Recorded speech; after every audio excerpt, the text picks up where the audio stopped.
Well, hi, this is my bike. This is my, the first bike I bought when I started riding again a couple of years ago. It's a giant FCR1. And it's a nice bike. And, you know, I bought many other bikes since then. I think I have 4 right now. But this one, no complaints about it. It fits me like a glove. So, you know, you're not going to take a carbon fiber bike on a tour, you know, way out of state. So as I'm preparing for the Erie Canal ride, this bike makes a lot of sense. It's aluminum, it's lightweight, and I felt I could outfit it to do some light touring. Now, light touring means that we're not bringing sleeping bag and tents. It's me and my buddy Kent, and we're going to credit card it, as they say. 400 miles from Buffalo to Albany. So, well, let's take a closer look at the bike. Right here, I've got these Bontrager panniers.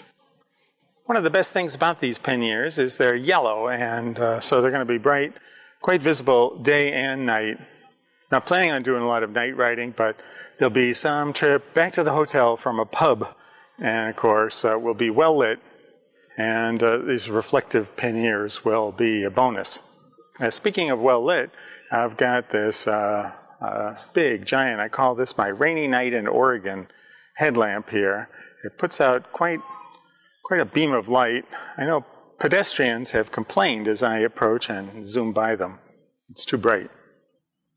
Now, one of the improvements that I just made was this riser right here.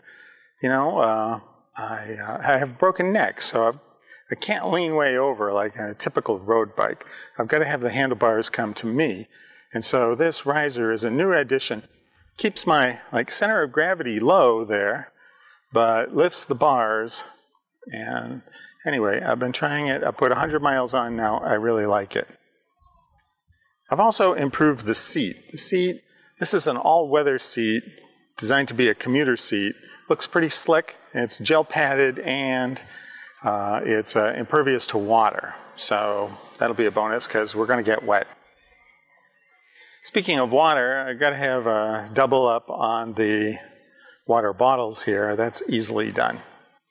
So let's go back to this configuration again, because one of the things I like best about this is the what I call the top bag here. This ordinarily, you know, sits up there, and but it's got some magical properties. Like one, it's got this interior pouch, which I really like because it's easy to access. Can you see I've got a $10 bill in there, kind of an emergency stash, but primarily first aid. It's all very handy. If you're going to get injured on a bike ride, you want to be with me, as I've got everything right there. And then this bag here contains, doesn't maybe look that way right now, but it's going to have all of the valuables I'll be carrying on the trip. I'm going to squeeze my MacBook Air in there, camera, you know, whatever else I decide.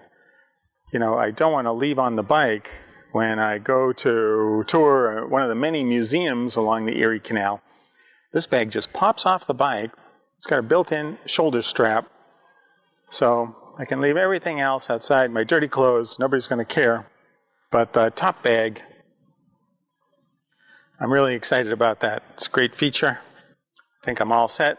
I'm waiting on fenders. Need fenders because we're going to be traveling in the rain, that's for sure. It's the East Coast. Well, that's my bike. It's in pretty good shape. I've got new pedals coming too. I'll do a separate post about the pedals. Well, I'm Frank Peters. Thanks so much for listening. You're listening to cdmcyclist.com. More later. Bye-bye.